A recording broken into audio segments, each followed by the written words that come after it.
ভাইরা আমার, দাজ্জাল আসবে। দাজ্জালের মূল কাজ কি থাকবে? দাজ্জালের মূল কাজ থাকবে সে নিজেকে আল্লাহ দাবি করবে। নিজেকে কি দাবি করবে? আল্লাহ তাআলা যেরকম সব কিছু করতে পারেন এমন একটা সিস্টেম ডেভেলপ হবে এবং দাজ্জাল আসবে যে সে নিজেকে আল্লাহ দাবি করার মতো ক্ষমতা তার হাতে থাকবে। সে মৃতকে জীবিত করতে পারবে, জীবিতকে মৃত করতে পারবে। তার হাতে জান্নাত জাহান্নাম থাকবে, রুটি এবং পানির নহর তার পিছনে ঘুরবে। তার মানে সমস্ত পৃথিবীর রিজিক তার কাছে যাবে। আজকে গোটা পৃথিবী জুড়ে আস্তে আস্তে ক্ষমতাগুলো, সম্পদগুলো সব আস্তে আস্তে আস্তে নির্দিষ্ট ব্যক্তি গোষ্ঠীর হাতে চলে যাচ্ছে। যাচ্ছে কি যাচ্ছে না? এবং এইভাবে হতে হতে হয়তোবা আল্লাহ রাব্বুল আলামিন দাজ্জালের মুখোমুখি করবেন পৃথিবীর মানুষকে। দাজ্জাল আসবে সেটা মহাসত্য, কিন্তু দাজ্জাল এসে মানুষকে দ্বিধায় ফেলে দিবে যে আল্লাহ যে সব কিছু পারে, দাজ্জালই তো সব কিছু পারে। আজকাল দেখেন বিজ্ঞানের একটু ভেলকি দেখে, কিছু উন্নতি প্রযুক্তি দেখে, আল্লাহরই সৃষ্টি, এগুলো দেখে আমাদের অনেক মুসলমানের সন্তানরা তারা বলে যে বিজ্ঞান তো সব কিছু পারে। আল্লাহকে বিজ্ঞানের সাথে কম্পেয়ার করে, আল্লাহর সৃষ্টিকে আল্লাহর সাথে কম্পেয়ার করে ইমান হারা হয়। আছে না নাই? ভাইরা আমার, কিয়ামত যত নিকটবর্তী হবে ইমান রক্ষা করার এই চ্যালেঞ্জটা আরো বেশি হবে। দাজ্জাল যখন আসবে সে তো সব কিছু করতে পারবে। বিজ্ঞান কোত্থেকে এত কিছু করতে পারে? সে সব পারবে। এই চ্যালেঞ্জটা আমাদের সামনে আসছে।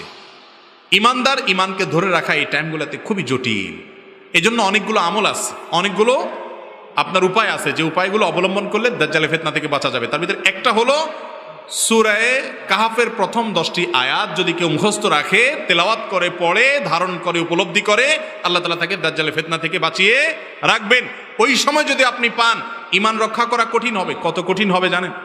আজকাল এই যে কোথাকার কোন বাদামালা কি বাদামের গান বলে, সব ওইটার পিছনে ছুটে। কোথাকার কে কি বলে, সব ওইটার পিছনে ছুটে। আর দাজ্জাল সমস্ত পাওয়ার সংরক্ষণ করবে। সে নিজেকে আল্লাহ বলে দাবি করবে এবং অনেক কিছু দেখাবে, অলৌকিক ক্ষমতা।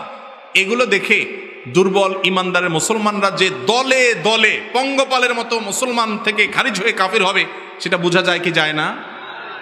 এই সময়টাতে যদি আল্লাহ আপনাকে দুনিয়াতে বাঁচিয়ে রাখে, হেফাজত থাকার জন্য অনেকগুলো আমল আছে। তার ভিতরে একটা আমল এটা, আরেকটা আমল হলো শেষ বৈঠকে একটা দোয়া নবী করিম সাল্লাল্লাহু আলাইহি ওয়াসাল্লাম করতেন। আল্লাহুম্মা ইন্নী আউযু বিকা মিন আযাবিন নার ওয়া আযাবিল কবর ওয়া আউযু বিকা মিন ফিতনাতিল মাহইয়া ওয়াল মামাত ওয়া আউযু বিকা মিন শাররি ফিতনাতিল মাসিহিদ দাজ্জাল। আল্লাহ দাজ্জালের ফিতনা থেকে আপনার কাছে পানাহ চাই। প্রতি নামাজে নবী করিম সাল্লাল্লাহু আলাইহি ওয়াসাল্লাম পানাহ চাইতেন। আর আমাদের খবরও নাই দাজ্জাল কি। আমরা মনে করি দাজ্জাল বলতে আমাদের বন্ধু বান্ধব কারণ নাম। আল্লাহ তাআলা মুসলমানদের চেতনা যেন ফিরে আসে সেই তৌফিক দান করুন।